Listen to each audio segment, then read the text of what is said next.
Greetings. Welcome to another episode of 1320 Time Stream. This is one of those special episodes that has to do with the Wavespell.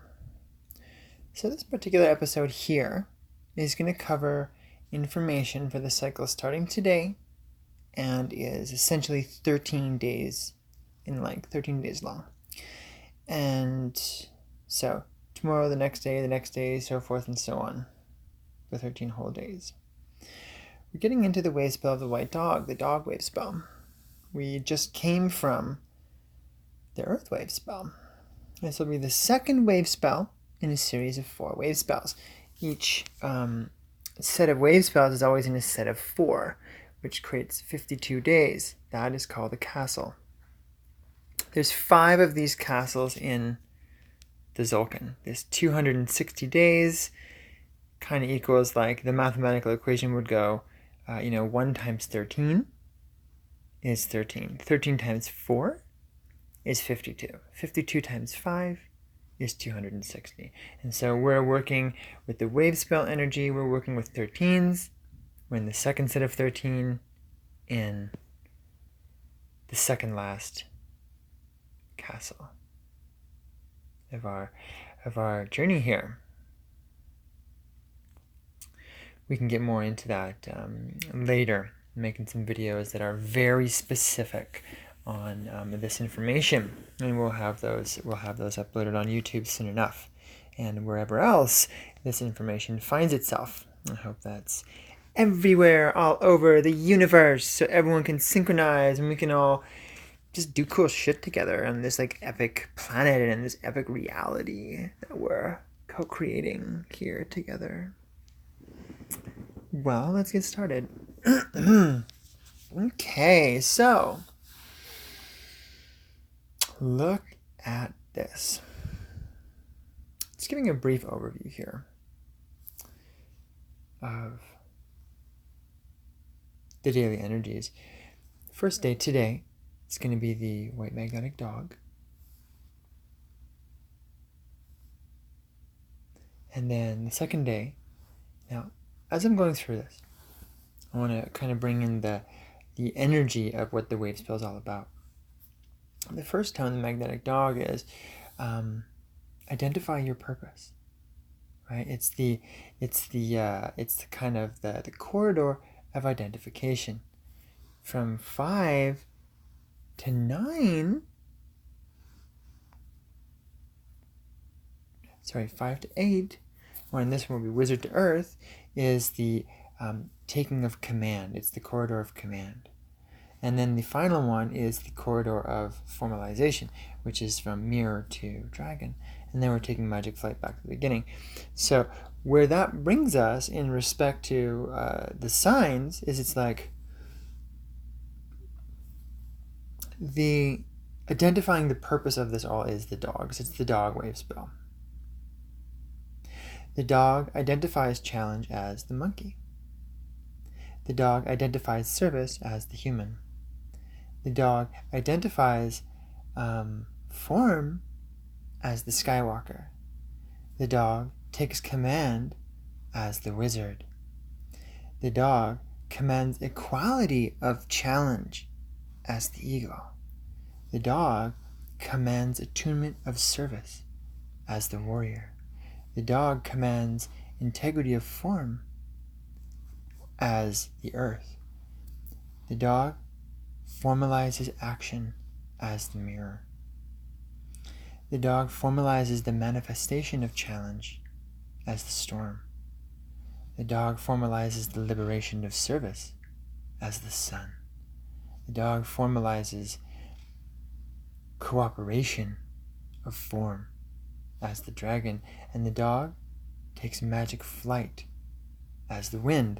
And so the dog is intrinsically related to these 12 supporting pathways. This is the dog's journey in this Wavespell, as then we come to the night Wavespell directly after, which will be the third Wavespell of this castle that we're in.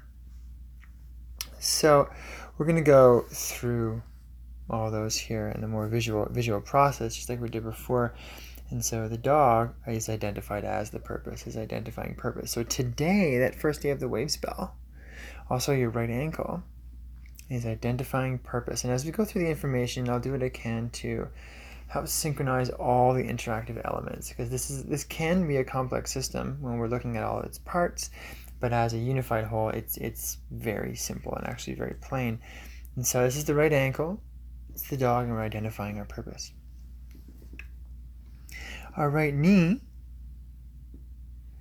the dog is identifying its challenge as the learner monkey. The right hip, the dog is identifying its service as the electric human.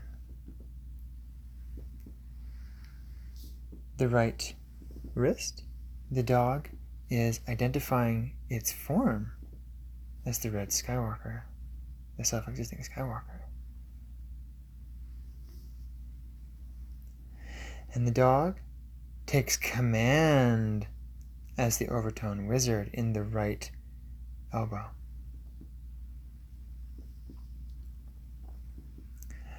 The dog commands the equality of challenge as the rhythmic eagle. Oh. And that is your right shoulder. Your rhythmic eagle as your right shoulder. The dog commands attunement of service with the resonant warrior in the neck and spine. The dog commands integrity of form in the left shoulder as the galactic earth.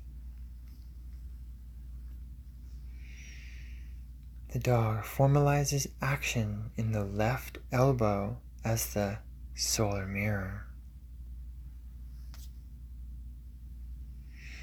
The dog formalizes the manifestation of challenge in the left wrist with the planetary storm.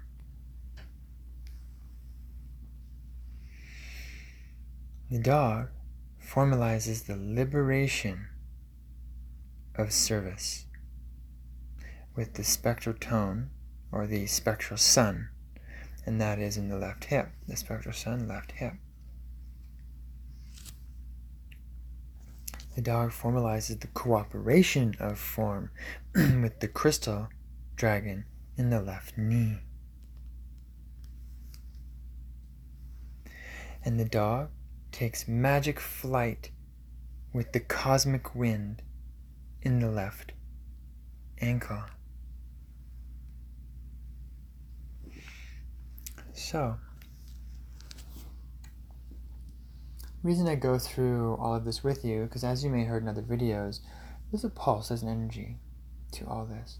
And though we can quite easily just go on with life and do our thing, life has a flow. And yesterday's video, I believe I touched upon how I actually see a lot of people in life, trying to start something in, say, the middle of a Wavespell, or in the middle of whatever cycle they happen to be in, because I can see those cycles because I've been practicing them my whole life. And they're in a deep level of conflict. Oh, I don't know why this isn't occurring, or I wish this would happen, or I'm doing my best and things are just not happening. All these different things. And for me, it's actually quite like, silly. You're kind of like trying to start something up in a day that you are really supposed to be letting go and releasing. Right? And, it's funny, some people are, open to the energy. Oh, wow, yeah, tell me a little bit more about that cycle. Other people are like, oh, whatever, I see life my own way, I'm going to do it my own way. There's no right or wrong. But there is a part of me that wishes I could reach different people, because it feels like they're just saturating themselves in struggle and suffering for no other reason than to indulge in the ideas they think they have about the world, because their identity is so deeply wrapped up around those ideas and their belief in that knowledge, because somehow that makes them who they are. Somehow that gives them a sense of purpose and self. And I know for myself, as I see us evolving into this fifth dimensional creature, our individual identity begins to matter less and less. and how we sustain the harmony, our interactive harmony of that fifth dimensional collective consciousness kind of begins to become paramount. Not in a consequence-based format. There's really no consequences whatsoever as we shift into this fourth dimensional sustainability. And in fact, it's quite the opposite. There's this kind of beautiful interactive harmony which begins to feel better and better, because the very nature of harmony is that which vibrates and resonates. And so that which is in a continuum of resonance begins to kind of, I'm going to make us like a bliss cycle. It's kind of like a bliss cycle. And even though I don't think that you could really just say it's always bliss, because nothing's ever just one thing, but the resistance and conflict and all these kind of things don't really show up in a harmony. Because a harmony is just that. It's a harmony. It's a complementary series of vibrational individualities working in composium with each other. I think I just made that word up. So one of the reasons I find it's important to really check out our Wavespell here is, we have the daily cycles, and the daily cycles hold a lot of very valuable information, especially about really just identifying the qualities of the day, what's going on for us, why things may be occurring, what are good ways to tap into an energy, especially around people who want things to happen. It's like, oh, wait a minute, I'm trying to get through to this person, or I really want this thing to happen, or whatnot. And it's like, well, wait, that's not supposed to happen right now. Like, right now, we're just like, that fight you just had? I know you may want it to feel a different way, but that was supposed to occur. Like, take a look. The storm is our challenge. It was a very stormy energy that just occurred. And so go with it. You're kind of supposed to. That's going to catalyze something. That's actually going to be very positive. And the reason I give examples like this is because I feel there's still a lot of people that are in that judgment culture, where it's like they have an idea of the way things should go, should implying expectation. And because of that pressure of expectation being a motivator whose sole foundation is to apply consequence or suffering in order to motivate. When you really meditate on what expectation is, that is actually at the root of it. And so myself, I do not empower expectation. And systems like this, they empower potential, synchronicity, harmony. And there's a natural becoming based upon the choice to do so, and the letting go of fundamentals that would keep you in those calcified frequencies of expectation, suffering, self-limitation, and judgment upon yourself and others. So these natural energies that we're witnessing here, they kind of, sand that down and ultimately dissolve it as we allow that to occur for ourselves. So the reason I say these things is because that judgment culture, oh, I failed, or oh, I have to do this, or oh, right?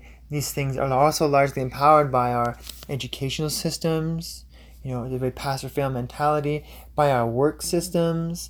If you don't do a thing, then you're fired.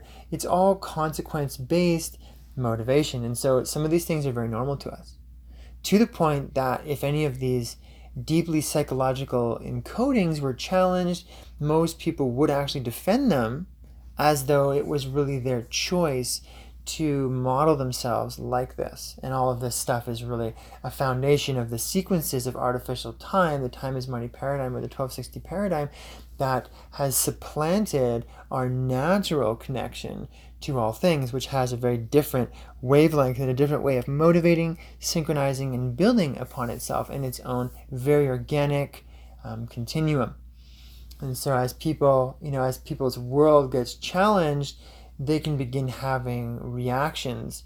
And it's interesting enough because, one of the fundaments I find in this work, and even kind of outside of it, the reason I say outside of it is because I work with a lot of people in helping dissolve traumas or confront past imprints, all these different things.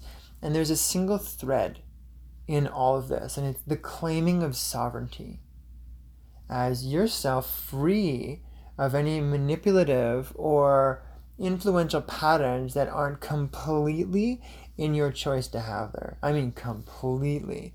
And so this can be a challenging process for some people, because the ability to take full responsibility for who you are means all of a sudden you have to be very educated. You have to learn what's going on. You have to learn of the systems that you have invested in, right? The system, the reason you're experiencing suffering, the reason people are abusing you, the reason people are taking your power, the reason you're not getting ahead in life is because you've decided to give away your power. You've literally and willfully and intentionally decided, though unconsciously, because the truth in its most clear and transparent fashion was not given to you since birth. And so you have to kind of like the symbol here, the warrior, you have to ask those questions. You have to forge that intelligence. You have to cut away at the dishonesty and distruth, which some people, who have programmed society have consciously put in there. They have wanted to bring a blackness, a darkness. And when I say blackness, I'm just talking about the lack of illumination. Black is a very good color. I love black so much. Just in case I say something that is offensive to someone. Not meaning to, just this like a decay that is being brought over the collective energy of our culture, and whether it's even unconscious, like people who are born into things and have just downloaded value systems and have then passed these value systems on to families or loved ones or whatever. It's not really their fault. They didn't know any better. They were in a state of ignorance. But this is that time where if we want to change that pattern, we also want to heal that, that ancestral lineage, those ancestral traumas. This is how we're doing that. One is because of the systems we're talking about here. Two is because we're choosing to claim our sovereignty. We're choosing to stand up and say no to those who would exploit us. And the first way to do that is to recognize how we have exploited ourselves by installing and supporting value systems which do not hold space for our sovereign being. I think that's a good download right there. So all of these energies are just going to come up around this work, because this work ultimately, outside of any descriptions or any dynamics relating to the colorful world of its artful expression, is simply a very natural geometry or wavelength. And for those of you who study like phi ratio, golden mean, who study sacred geometry, flower of life, Metatron's cube, all these things, we know that the world is made up of these things. So there is simply a natural arrangement. And all of the things in our reality that are coexisting and sharing life through this natural arrangement are in harmony. They're complementary forces on one another, and they work together in the life and death process, in the entire symbiotic cycle, all of it. And so ourselves as people, we're kind of like the odd thing out, because we can choose, even though our bodies and whatnot are made from the immaculate golden ratios and these kind of things, there's one single thing that isn't, and it's our minds, because we can choose to program our minds. And so these indoctrinationalisms all around the world that would supplant our ability to learn naturally what is the different, natural cycle that we're embodying that allows us to be a complementary force of nature. What is that for us? Right? No, we don't get to ask that question. We're born into heavy levels of indoctrination, which program us through fear, consequence, expectation, judgment, and, lashing out at others, like judging and hurting others if they don't follow a certain way. Nature doesn't do that. That's not a thing. That's not a thing, right? And so we now have the opportunity to really, really take responsibility for that. Outside of any of the stuff that I'm sharing, a pattern that I see, and I would say this is a post-2012 or 2013 pattern. As many of you do know, the whole prophetic date 2013, which some of you know as 2012, December 21st, was a massive intergalactic activation portal that our DNA, our hyperconscious self, our fifth dimensional blueprint was received. And so many who'll be like, well, we thought there was going to be cataclysms or, amazing transformation, or we're all going to disappear and float into the cosmos, or whatever kind of crazy imaginal things were imagined. Though that is a beautiful, inspirational thing, the one thing that I would say did factually happen, and it was the one thing that I personally knew was always going to happen, is you take a look at 2013 backwards and it's simply 1320. The whole nature of that prophetic shift was the synchronization of false time and natural time. There was a crossover energy which allowed the Gregorian calendar and the phenomenon of natural time and all the 1320 systems, all the different expressions, whether it's the long count or the dream spell, 13 moon count, all of these things, they all run by the same frequency. And so this was that moment where that imprint, that genetic imprint now was here, including like the energy of the divine feminine, really seemed to exalt from that moment onward as the world was kind of being birthed from the womb of creation. And so these natural cycles were pouring forth. And then there was those who would receive and begin to transmit as living aspects of this, what is known in this work as the second creation, which actually rewrites all of the fundamentalism that we know as creation, allowing us to really take up a role in that as one of the natural cycles and participating in the larger cycles. Okay, so let's get into explaining the Wavespell here. So we kind of, went through the dog to the wind. We explained a little bit about how that's going to go in respect to identifying our purpose, identifying our challenge, identifying our service, identifying our form, taking command, commanding the equality of challenge, commanding the attunement of service, commanding the integrity of form, formalizing action, formalizing the manifestation of challenge, formalizing the liberation of service, formalizing the cooperation of form, and taking magic flight. So a little bit on kind of how that works. You could imagine that the magnetic, or the first, the overtone or the fifth, and the solar tone or the ninth, and as well the 13th tone, the cosmic tone, are actually linked. We'll get more into this in the pulsar code. It's a little bit more advanced and can be very over people's heads when beginning to look at fourth dimensional geometry.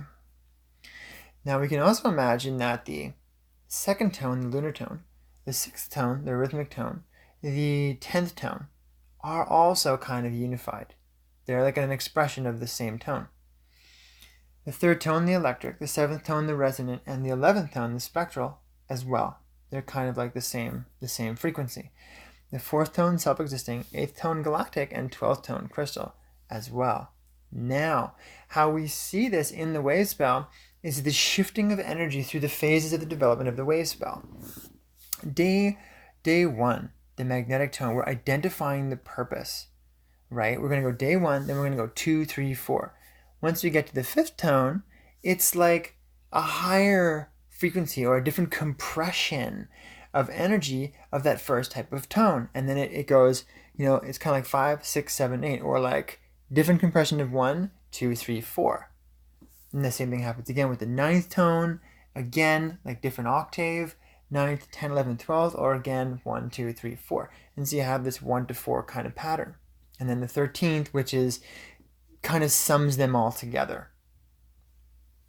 Okay, and so a little bit more on that, you can, like as you get to say the second tone, which is identification of challenge, right? When we get to the sixth tone, it is command the equality of challenge. So we're still working with that challenge energy. And when we get to the 10th tone, it is formalize the manifestation of challenge, right? So the first 4 days of energy will then evolve again in the second 4 days of energy and evolve again in the third 4 days of energy before completing themselves in this cycle. And so the first 4 days are really important because you're identifying.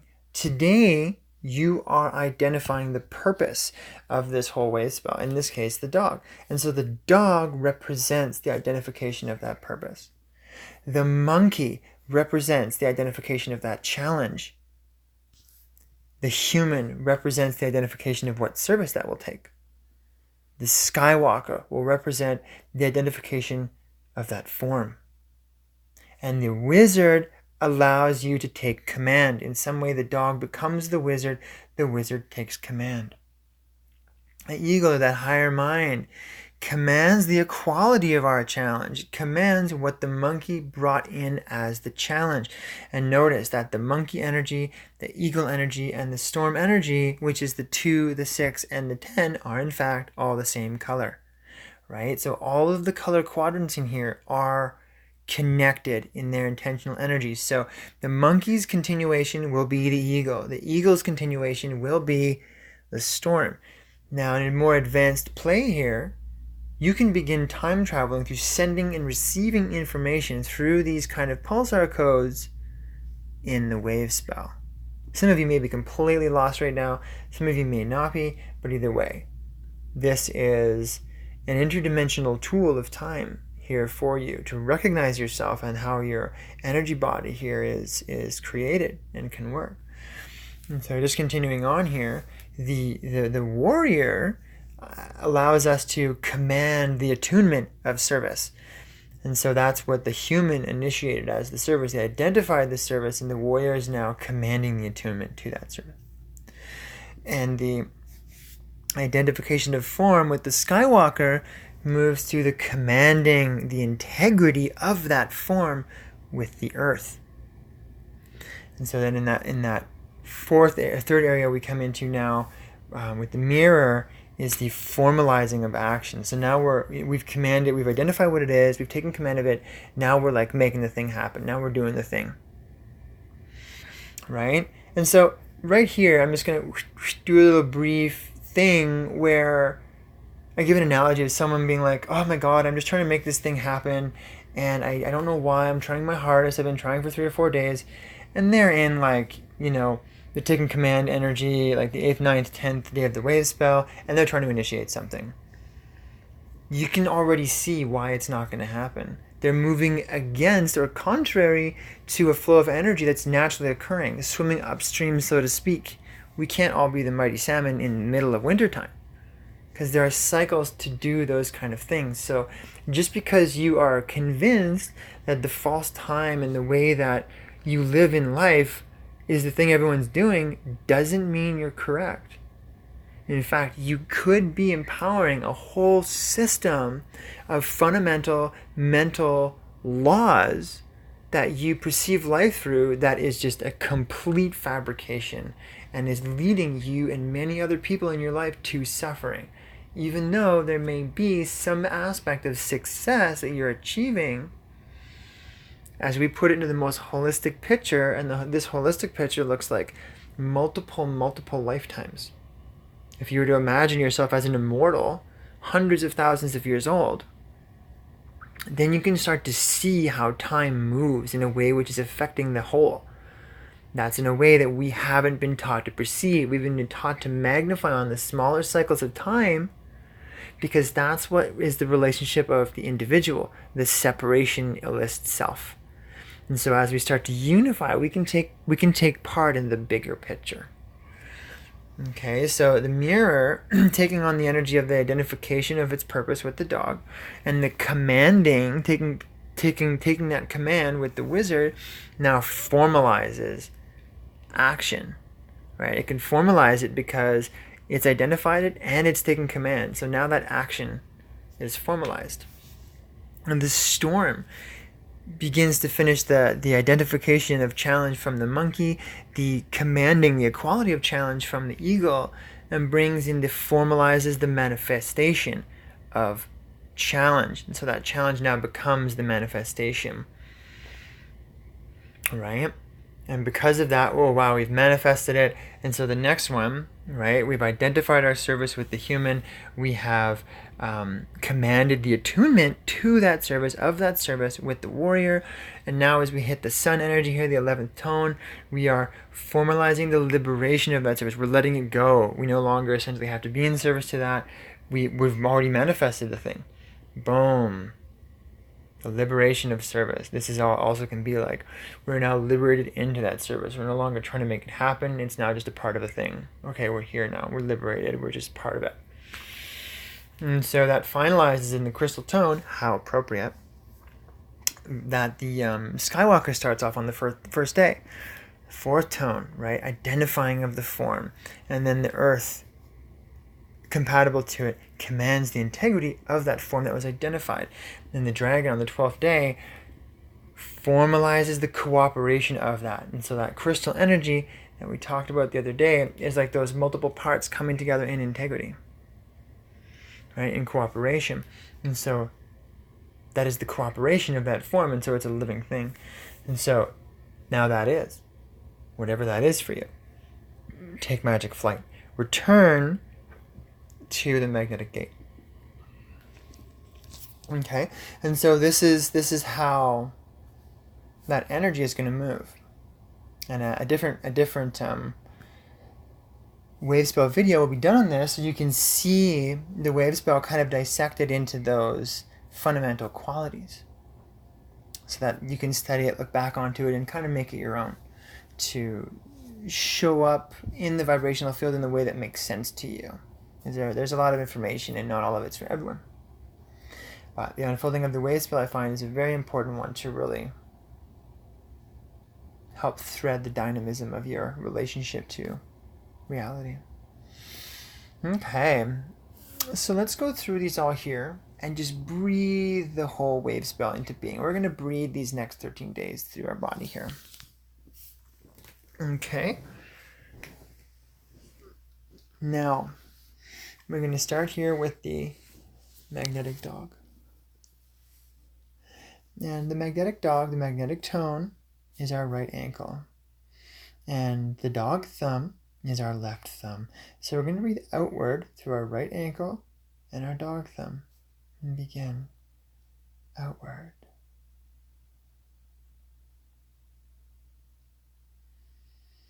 Allowing naturally the identification of this purpose to come to pass.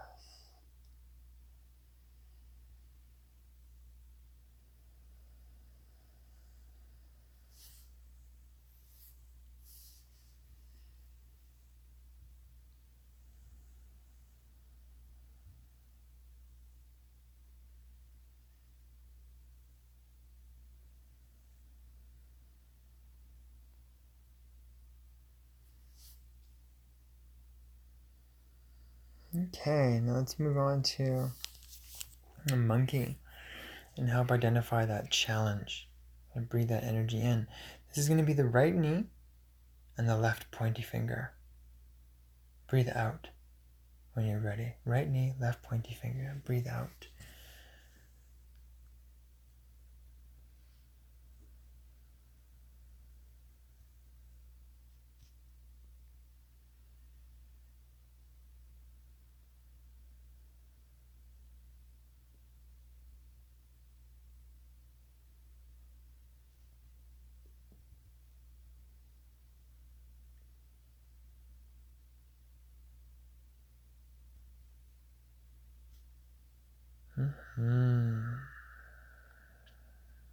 Allowing energetically that challenge to naturally be identified, and just having the monkey energy resonate through your body in the way that it does.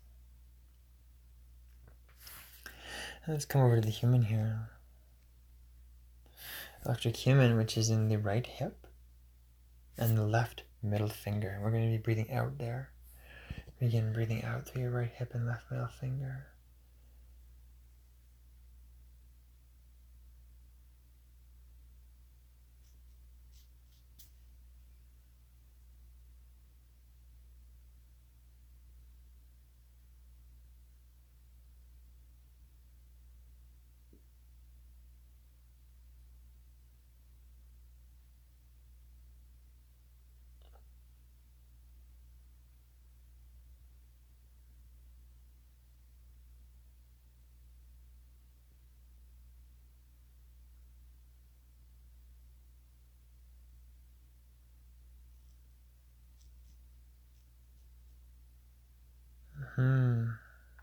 Identifying the service that this will take.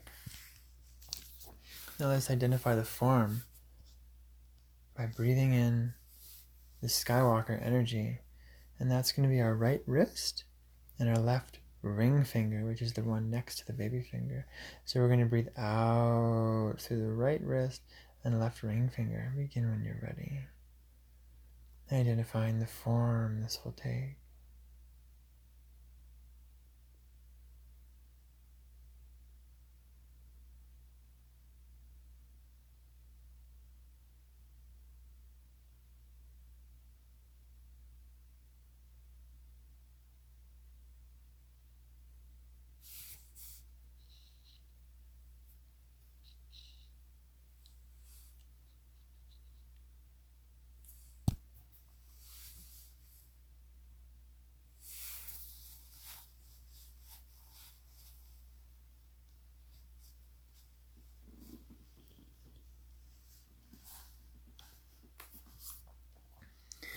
Okay, now let's move over to the overtone wizard and breathe in the energy of take command. This is going to be our right elbow and our left baby finger. Let's breathe out through these two.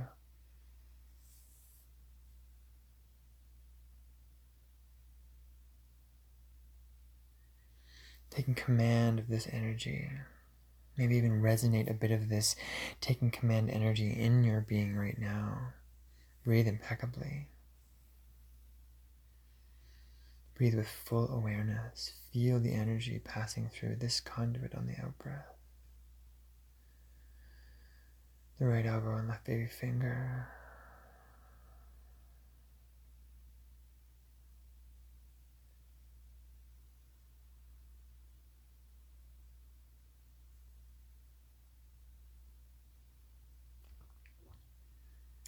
How easy it is to do so.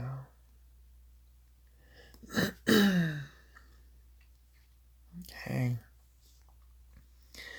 Now let's move to the eagle. It's going to be in the right shoulder. This is going to be in the left big toe as well. Right shoulder, left big shoulder. And then we're going to be commanding the equality of our challenge. Equalize our challenges. Let us breathe that outward. Right shoulder, left big toe out.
Commanding our equality.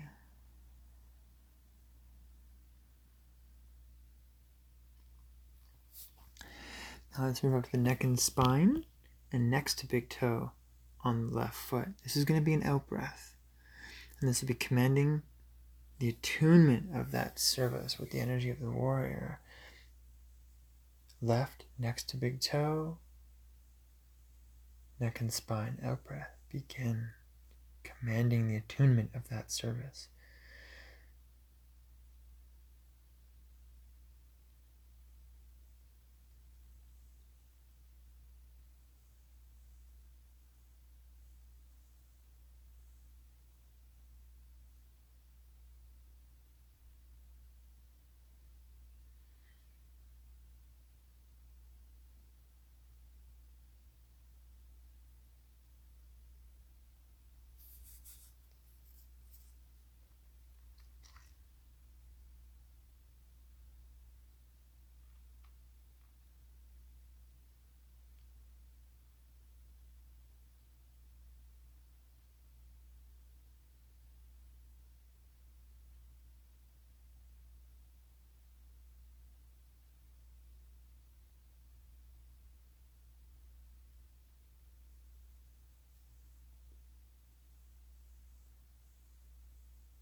Commanding that attunement.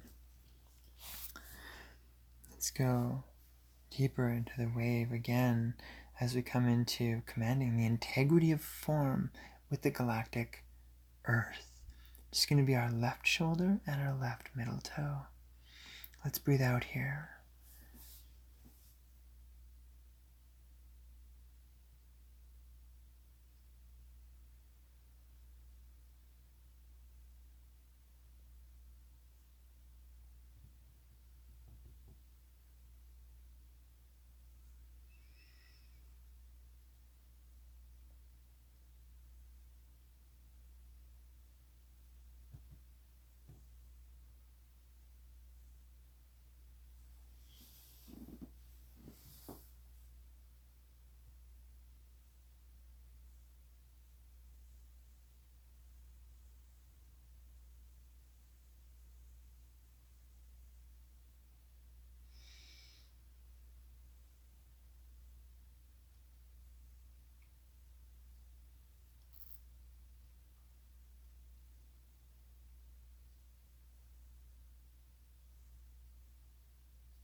Commanding the integrity of that form with the galactic earth.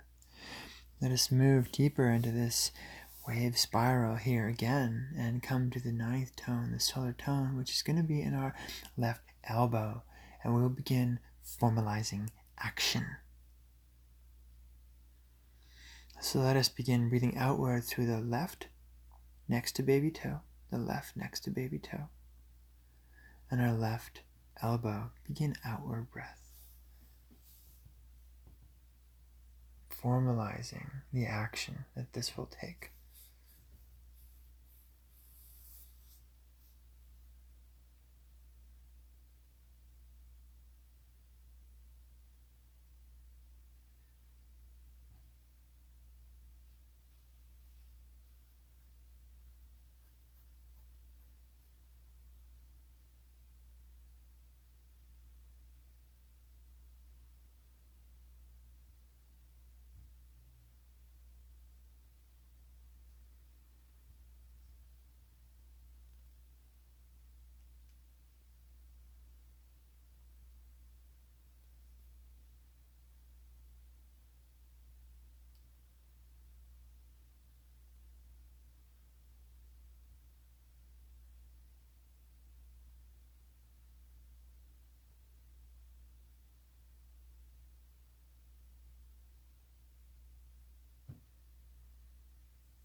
Okay, bring form to that action.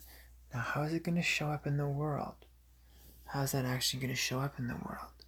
And so let's breathe the planetary storm through our left wrist and our left baby toe to help formalize the manifestation of what that challenge was. How is this all going to show up in the world?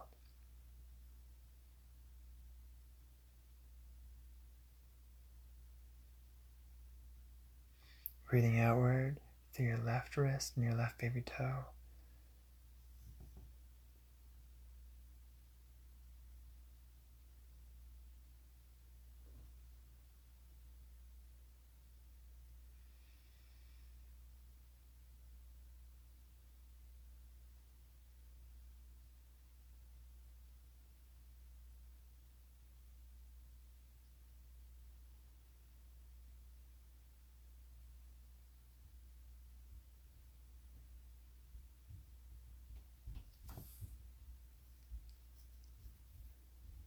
Self-generating that energy, that planetary energy with our breath here.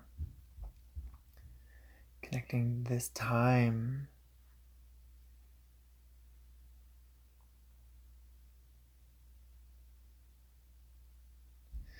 Okay. Let us continue this journey with the 11th, or spectral tone, and the spectral sun. This will be the left hip and the right thumb. Left hip, right thumb. We begin breathing in through the left hip and the right thumb, formalizing the liberation of service.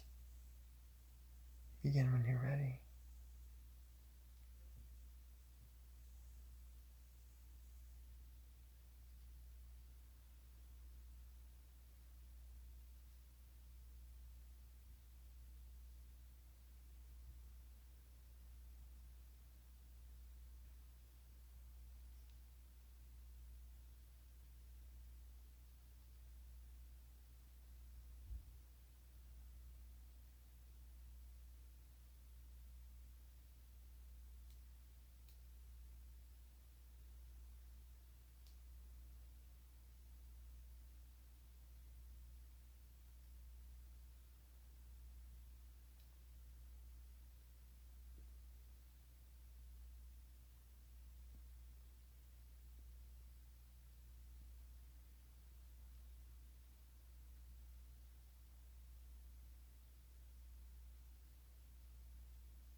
Okay.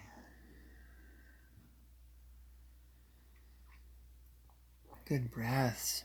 Coming to the end of this wave soon. Let's go on to the 12th articulation in our body, the left knee, coupling that with the right pointy finger. These energies will be articulated through an in-breath. Left knee, right pointy finger, as we formalize the cooperation of form. Breathe in.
Cooperation of form within the dragon.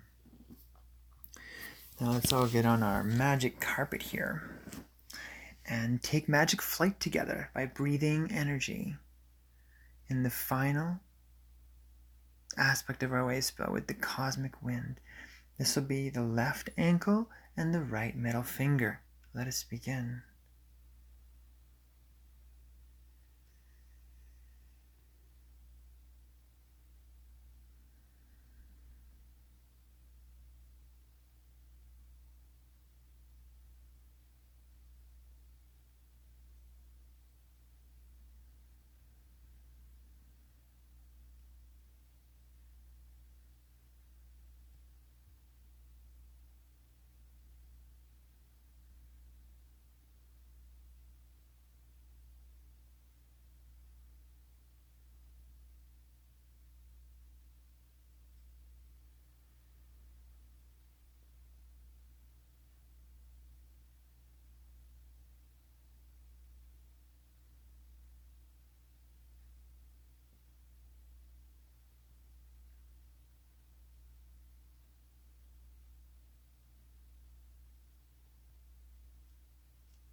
And so we take magic flight with our breath. Just sit in that for a little bit, those beautiful resonant imprints. Now, it's kind of interesting because, as we find ourselves on those days, there's also going to be a daily meditation today for the magnetic dog. As we find ourselves on these days, we're also going to be breathing those again. And so this particular breath meditation serves as anchorage, a point that we can kind of snap to vibrationally. So we've pinged into this fourth dimensional wave here, this radial wave. And so when we get to that exact point where this energy is present in one of those other formats, in this case the daily format, we're going to activate on that frequency and bond with the energies that we've set in motion here, creating a connection for the fractal density that we're participating in. Highly advanced, yet such a simple science.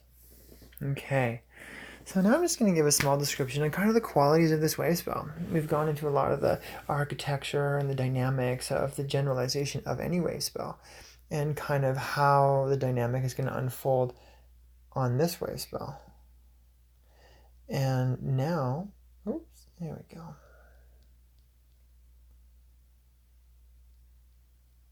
There we go. So basically, we are going to describe the dog. And the dog is a dog. It can be this smelly, dirty little creature that you don't want to even go anywhere near. And it can be your best friend in the whole universe, right? It can like, oh my God, you're my biggest buddy ever. And like, when you show up at whatever time you do that, puppy's like, oh my God, I'm just so happy. My tail's going to like fly off. I'm just so happy. And everything in between. It can be this energy that's just like laying turd nuggets all over your lawn for everyone to step in and digging things up and just creating a big mess, And it could be that like trusted member that like guards your house and like makes sure that the things that are important to you are safe, right? It can make sure that you're safe in the forest in case any, bears or like, interdimensional dragons come by and try to eat all your toes, those kind of things. And so I find very plainly, this is one of those aspects on why the dog represents family. Because to me, those very contradicting elements, like if you're the kind of a person who has a close friend from childhood or something like that, as opposed to like a series of friends that you're friends because you're very all aligned, you have, codes of conduct that really support you. That more family energy, those family members, those siblings almost, can be like, oh my God, I freaking really dislike this part about you, but I really love you and your family. And there's these really positive traits that shine through mixed with these really negative traits that are there. And so I find the dog really exemplifies that. It might be that like, muddy, dirty best friend who you're like, ugh, you've grown at half the time, but you grew up together. And so you're kind of, joined at the hip. You love each other. There's a much deeper love than just kind of like the shiny, like, yeah, you're my epic friend for these reasons. It's like maybe they're not always your epic friend, right? But it doesn't really sully the quality of who they are, the quality of that kinship. And so I find that's just the dynamic of the dog energy, and which is why it doesn't just represent family, it represents friendships, it represents tribe, right? It represents our greater whole, and also the dynamicness of that. Just like humans are shaped all very differently, dogs are shaped so differently. I find more so even than cats. Like the difference between a pug and like a golden retriever is astronomical. Like, are you really the same race? Or is one just kind of a squishy little alien and the other thing's kind of like, a miniature horse? You know what I mean? It's kind of crazy, the dog energies that can manifest here in our world and show up as people's friends, right? The different qualities of love and companionship that we find in these particular creatures, particularly dogs. Cats are another big favorite too, but I can't say that cats really can exemplify the togethering qualities that a dog can. A dog may be rough behind the ears, maybe dirty or wet behind the ears, but the dog really represents that whole family. The dog has that loyalty. The dog has that love that a cat will not. Now, I'm a cat person, so don't think I'm hating on cats here. I actually far prefer cats than I do dogs. I actually really don't like dogs. But that being said, I find they're very powerful archetypes and very deep wisdom teachers. And I feel that regardless of our own personal likes for the kind of animals that we may want to have more in our lives, I feel that the wisdom holders, the wisdom teachers that show up as the different animal totems, it's really important to invest attention in all of them. And where dog is concerned, letting dog come into your life. Don't worry so much about what you like or what you don't like. Right now, it's time for the dog. So let's allow the dog to show up. It doesn't always have to be positive. We can allow ourselves to realize why we don't necessarily like dogs. Maybe there's just too many holes in your front lawn and way too many doggy nuggets everywhere. You're just like, OMG, why do you poo everywhere? Right? Or like walking down the street and there's just this aggressive sound of these dogs just barking at you. Feeling like, why do you just gotta pick a fight with me? Like, it just makes no sense. Like, why do you just need to get all beefy like that? You know? But it's like, if you knew that dog and that dog was like, close to you, your relationship with it would be very different, right? So the love, heart, and the loyalty energy, those barks, represent, to me anyway, a loyalty to someone else, because it's representing, hey, what are you doing there? Hey, I see you. It's gonna be alarmative to anyone that's around within its field of perception, because in some way it wants to keep its small world a world of the known. And if you're a stranger, it's gonna kind of freak out and say, hey, this is unknown, right? Or the situation is changing and people need to know about it, right? Dogs aren't scared of being themselves. That's another thing that I find is very liberating and actually very beautiful, is that there's a freedom. It doesn't matter if you're dirty. It doesn't matter if you drink from a puddle. No, I'm not telling you to drink from puddles, but I am saying that there is an investment in self. There's an investment in just allowing one to be oneself. And so I find again that this is another invitation into the path of heart, that dogs really represent that path of heart. And so this is going to be that Wavespell too. Kind of be on both sides of the polarity. Get into your friendships, get into your family. Work through some of that stuff that, maybe on your chest around like why things bother you. Bring it up. This is the time to do that. This is the time to go into that polarity. Really find out why those loyalties are there or aren't there. Really go into that heart and really go into that love that dog brings up for you, right? Go into your dog connection. Ask yourself permission to open yourself up to what feels good to connect with in this doggy dog way. Okay? That's a short description there, but it feels precise. And with that, I'm gonna leave this episode of 1320 Time Stream. Done a lot of different things to really help this particular Wavespell land. So, be well. This is Alea Eternal. In Lakesh, I am another yourself.